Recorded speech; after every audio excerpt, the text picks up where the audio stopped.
მოგესალმებით ძვირფასო ტელემოყურებლებო. ეთერშია გადაცემა განათლებული საქართველო, რომელსაც უძღვები მე მუხრან გულიაშვილი. დღეს ვისაუბრებ ძალიან საინტერესო თემაზე და ამასთან დაკავშირებით დღეს სტუმრად მოვიწვიე ნატალია ქოჩიაშვილი. ნატალია ქოჩიაშვილი იმყოფებოდა ამერიკის შეერთებულ შტატებში 1 წლის განმავლობაში ფლექსის პროგრამით სწავლობდა იქაურ სკოლაში, საჯარო სკოლაში და სწორედ ამაზე მინდა დღეს ვისაუბროთ, იმაზე თუ რა განსხვავება არის ქართულ და ამერიკულ სკოლებს შორის, როგორია დამოკიდებულება პედაგოგების, როგორია გარემო და ასე შემდეგ. ვფიქრობ, ჩვენი საუბრიდან ბევრი საინტერესო დასკვნის გამოტანის საშუალება მიეცემა როგორც პედაგოგებს, ასევე გადაწყვეტილების მიმღებებს და თავად რა თქმა უნდა მოსწავლეებსაც. ნატალია, პირველ რიგში მინდა მოგილოცო სტუდენტობა, წელს ნატალია გახდა სტუდენტი და მიიღო გრანტი, სრული დაფინანსება იმ ფაკულტეტზე, რაზეც მას სურდა. ამას გილოცავ და პირველი კითხვა მინდა კითხო ასეთი, პირველ რიგში რით განსხვავდებოდა სასკოლო გარემო, ამერიკული სასკოლო გარემო, ქართული სასკოლო გარემოსგან? ალბათ პირველ რიგში თვალჩისაცემი სწორედ ეს არის, როდესაც ჩადიხარ ქართული მოსწავლე იქ პირველი, რასაც ხედავ, ალბათ ეს არის, რა იყო განსხვავება ქართულ და ამერიკულ სასწავლო გარემოს შორის? დიდი მადლობა მოლოცვისთვის პირველ რიგში, მოგესალმებით. ზოგადად განსხვავება პირველივე განსხვავება, რასაც აღნიშნავს, არის გარემო, ის ინფრასტრუქტურა, რაც იქ ხდება, რომელიც რადიკალურად განსხვავდება ჩვენი სკოლებისგან, მაგრამ მთლიანად სისტემა არის განსხვავებული სკოლის და ეს არ შეიძლება რომ ერთ ან ორ წინადადობაში ჩავატიოთ. დამოკიდებულება მასწავლებლების, მოსწავლის მიმართ, არჩევითი საგნების უფლება, რაც ჩემი აზრით ყველაზე საინტერესო იყო, რადგან მომეცა საშუალება გამომეცადა ჩემი თავი სხვადასხვა პროფესიებში, ასე რომ ვთქვა, სხვადასხვა სფეროებში და ამავდროულად მესწავლა ის საგნები, რაც იყო სავალდებულო და მთლიანად გარდა ამისა ძალიან საინტერესო იყო გაკვეთილების შემდგომი ცხოვრება, შეგეძლო გაწევრიანებულიყავი სხვადასხვა კლუბებში, სპორტით დაკავებულიყავი და მთლიანად შენი ცხოვრება, როცა ხარ ამერიკაში სკოლის მოსწავლე, არის სკოლა. ნებისმიერი აქტივობა, რითაც ხარ დაკავებული, არის სკოლასთან დაკავშირებული და ეს ძალიან საინტერესოა. მთელი ჩემი გაზრვითი წელი თითქმის ყველა შთაბეჭდილება და რაღაც კარგი მოგონებები მაკავშირებს სკოლასთან და სამწუხაროდ ვერ ვიტყოდით იგივე ჩვენ სკოლებზე, უფრო თეორიულ ცოდნის მოცემაზე არიან ორიენტირებული მასწავლებლები და ეს ნაკლებად საინტერესო ხდება მოსწავლისთვის. რამდენი გაკვეთილი ტარდებოდა დღის განმავლობაში ამერიკულ სკოლაში და ასევე მაინტერესებს თუ ხდებოდა მოსწავლეების უზრუნველყოფა კვებით ან თქვათ სხვა ისეთი საშუალებებით, როგორც არის მაგალითად ჩვენთან სკოლებში უკვე შემოვიდა ექიმის ინსტიტუტი და გარკვეულ დახმარებებს საჭიროების შემთხვევაში აღმოუჩენენ ხოლმე მოსწავლეებს. იქ როგორ არის, ჯერ პირველ რიგში რა თქმა უნდა ის მაინტერესებს დღის განმავლობაში რამდენი გაკვეთილი ჰქონდა და როგორი იყო ეს საგაკვეთილო პროცესი, გულისხმობდა თუ არა ის პასიურად ჯდომას გაკვეთილზე და მოსმენას პედაგოგისთვის? რა თქმა უნდა, ესეც ერთ-ერთი შემადგენელი ნაწილი იყო მთლიანი საგაკვეთილო პროცესის, მაგრამ იყო ეს მომენტი, ალბათ 15 წუთი რთვებოდა, როცა თეორიულ ცოდნას გიზიარებდა მასწავლებელი, შემდეგ იყო აქტივობები ყველა საგანზე, მისი სპეციფიკიდან გამომდინარე, სხვადასხვა საკითხის აქტივობები, ვთქვათ, შეიძლება ფილმისთვის გვეყურებინა, ან მასწავლებლებს ჯგუფური სამუშაო მოეცა, ეს ვთქვათ, უფრო ისეთ საგნებზე, როგორც იყო ისტორია, ვთქვათ, ფიზიკაში ჩდებს ვატარებდით, ხელოვნების გაკვეთილზე ჯერ რაღაცას გვასწავლი და შემდეგ ჩვენ ამის დემონსტრირებას კი პრაქტიკულად მეცადინეობდით. დღეში ტარდებოდა 7 საათი და ყოველ დღე ცხრილი იყო ერთი და იგივე. ანუ ყოველ დღე ის 7 საგანი, რასაც სწავლობდი, კი ტარდებოდა. რაც შეეხება ლანჩს, იყო ფასიანი, თუმცა ზოგი ბავშვისთვის, რომლის ორივე მშობელი არ მუშაობდა, მაგალითად, იმისთვის იყო უფასო. ამიტომ დამოკიდებული იყო ოჯახურ მდგომარეობაზე ესეც. რაც შეეხება ექიმს, ესე კონკრეტულად ექიმის თანამდებობა მსგავს რამ არ ყოფილა, მაგრამ იყო ადამიანი, მიმღებ ოთახში, ასე რომ ვთქვათ, რომელიც დაგეხმარებოდა თუ რაიმე პრობლემა შეგექმნებოდა. ასევე ნატალია საინტერესო არის მაყურებლისთვის, კი ახსენე კიდევაც შენს საუბარში პედაგოგების დამოკიდებულება მოსწავლეების მიმართ და ამაზე ჩვენთან ცოტა გარკვეულწილად, როდესაც მე პირადად მოსწავლეებთან მაქვს საუბარი, გარკვეული პრობლემები არის ხოლმე, მოსწავლეები თვითონ გარკვეულ პრობლემებს იზიარებენ, ჩვენმა ორგანიზაციამ ჩაატარა კვლევა ამაზე და პრობლემატური საკითხები გამოიკვეთა. მოსწავლეებს, რა თქმა უნდა, სურთ, რომ ისინი იყვნენ პედაგოგები, იყვნენ პროფესიონალები, მეგობრულები, ქონდეთ კარგი დამოკიდებულება. საინტერესო არის ამერიკაში როგორ იყო მათი დამოკიდებულება და როგორი სახის ურთიერთობა ყალიბდებოდა მასწავლებელს და მოსწავლეს შორის, იყო თუ არა, თქვათ, სიმკაცრე ან გარკვეული ის, რაც ჩვენთან ქართულ სკოლებში ხშირია, ისეთი შემთხვევები, თქვათ, იგივე გაკვეთილიდან გაძევების შემთხვევა და ასე შემდეგ, თუ მოსწავლე არ ემორჩილება სასკოლო დისციპლინას, იქ როგორ რეგულირდებოდა ეს ყველაფერი? მსგავსი შემთხვევა არ ყოფილა, მახსენდება, რომ მასწავლებელს გაეძევებინა ბავშვის საგაკვეთილო პროცესიდან. ურთიერთობა მასწავლებელს და მოსწავლეს შორის ჩვენთან ესე არ არის, მაგრამ იქ იყო ურთიერთობა ორ დიდ ადამიანს შორის, რომელსაც ორივეს აქვს თავისი ინტერესები, თავისი პასუხისმგებლობები და ერთმანეთს ისინი ეხმარებიან მას შესრულებაში და არავინ არ არის ვალდებული, რომ რაიმე გააკეთოს. მოსწავლეს მასწავლებელი არ ავალდებულებს. არ ავალდებულებს, მისი ინტერესია, რომ ისწავლოს.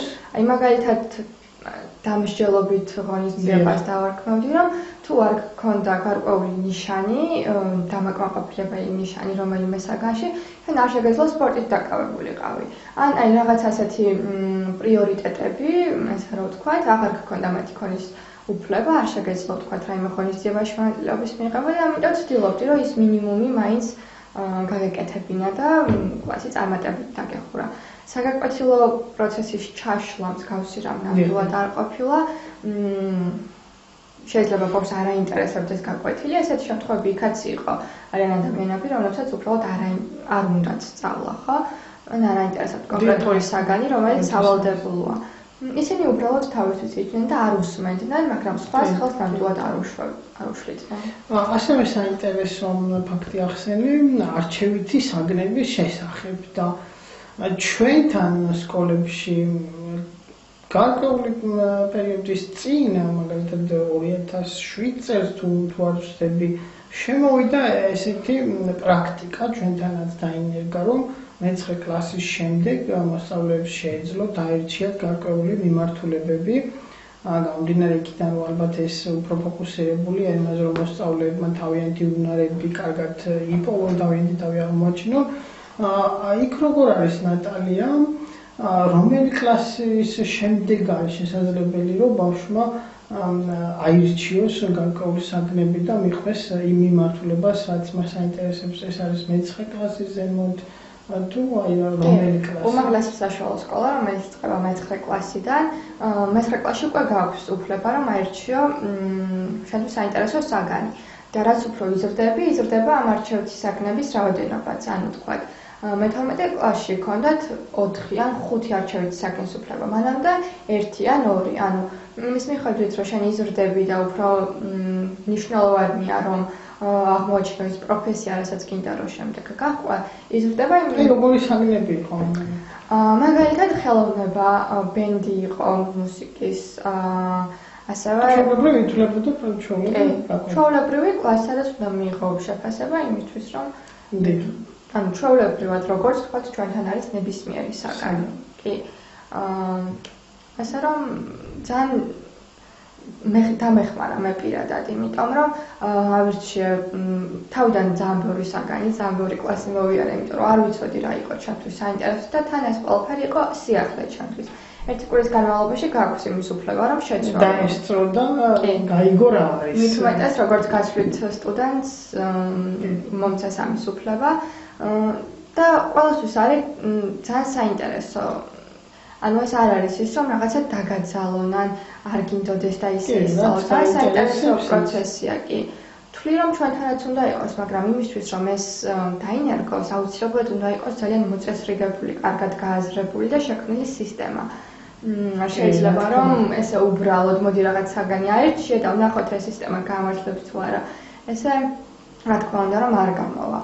მთლიანად განათლების სისტემა უნდა დაიხვეწოს იმისთვის, რომ მოსწავლეს ამის საშუალება მიეცეს. აი ჩვენთან მაგალითად სულ არის დავა, მაგრამ შენ რამდენად იქ დავკვირდი და იკითხე. აი როგორ აბარებენ იქაური სტუდენტები უმაღლესში, აბარებენ თუ არა ისეთი გამოცდებს, როგორც არის ჩვენთან, ჯერ თქვათ, ანდაც თუნდაც სკოლის დამამთავრებელ გამოცდებები, როგორია იქ არის თუ არა მრავალ პასუხიანი ტესტები, რაც მათ უნდა შეავსონ და შემდეგ აიღონ ატესტატი, თუ არის რაღაც განსხვავებული და შემდეგ რა ხდება, როდესაც მათ სურს რომ ჩააბარონ უმაღლესში. ძირითადად მე-11 კლასში, ანუ სწავლა იქაც ჩვეულებრივად არის 12 წლიანი, მე-11 კლასის მეორე სემესტრში ტარდება გამოცდები და იქ მიღებული ფულა იწერება შენს, ესე ვთქვათ, პირად საქმეში. როგორი გამოცდები? მე ყველა საგნიდან, რაც კი აქამდე გისწავლია, მოდის ზოგადი კითხვები, ანუ ჩემი იქაური ტესტებია? ტესტებია. თუ ესეც გაქვს დასაწყისი. არა, ტესტებია და ანუ შემოსახაზი პასუხებით, კითხვები ძირითადად ასეთია, როგორც მე ვიცი, და არავინ არ ემზადება ამ გამოცდისთვის, არ არსებობს რაღაც წინაღამეს, რომ ვინმე ბევრი მეცადინოს, ან ზოგადად მთელი წლის განმავლობაში. უბრალოდ სწავლობ და რაც ამდენი წლის განმავლობაში გისწავლია, უნდა გამოავლინო იქ. მე-11 კლასში, როგორც ვიცი, გაქვს ამ გამოცდის ხელახლა ჩაბარების უფლება და არ არსებობს ატესტატის მსგავსი დიპლომი, ანუ უბრალოდ იღებ დიპლომს, რომ მოისმინე და ისწავლე დაესწრებოდი სკოლაში და რაც შეეხება უნივერსიტეტს, არ აბარებ ზოგადად გამოცდებს, ამ გამოცდის ხარჯზე პლუს იქ წარ ყველაფერს რაც კი გაგიკეთებია. ავტომატიზმის განმავლობაში, რაც მნიშვნელოვანია, პორტფელიოს მსგავსი, ხო? და ამას აგზავნ იმ უნივერსიტეტებში, სადაც გინდა რომ ისწავლო. და შემდეგ იქიდან მოგდის პასუხი, დიახ, თუ მიგიღეს, თუ დაგაფინანსეს და ასე შემდეგ. ასე რომ სრულიად განსხვავებული, რადიკალურად განსხვავებული სისტემაა. თუ მოვასწრებთ ცოტა გამბილები კიდევ ცოტა დრო გრჩება, ასე მინდა გითხო სასკოლო კლუბები ახსენეთ და აი რა იყო რა კონცეფცია იყო ეს სასკოლო კლუბები, რას ნიშნავდა, როგორ ერთვებოდნენ მასში მოსწავლეები? თითქმის ყველა სახის კლუბი იყო, ანუ შენი ინტერესიდან გამომდინარე, იყო თქვა ცეკვების კლუბი, მოჭადრაკეების, კი ეს ყველაფერი იყო აბსოლუტურად უფასო, მოჭადრაკეების კლუბი, თქვა ბლიც ინტერვიუს, ავით რაღაც კითხვებს, რომ ინტელექტუალური კლუბი კი ასე დავარქვათ.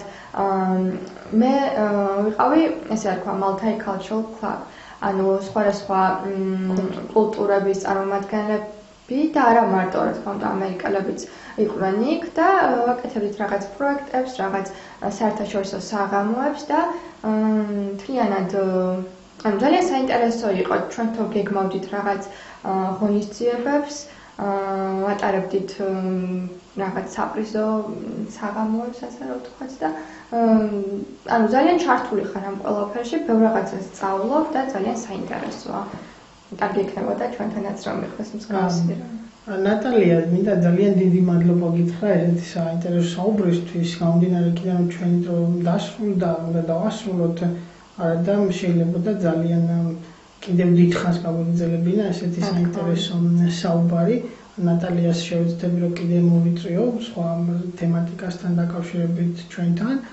მაყურებელს კი შევახსენებთ რომ ჩვენი სტუმარი გახლდათ ნატალია კოჩიაშვილი, რომელიც 1 წლის განმავლობაში სწავლობდა ამერიკულ სკოლაში და სწორედ ამ გამოცდილებას გვიზიარებდა დღეს ჩვენის ეს იყო გადაცემა განათლებული საქართველო. გემშვიდობებით, მომავალ შეხვედრამდე.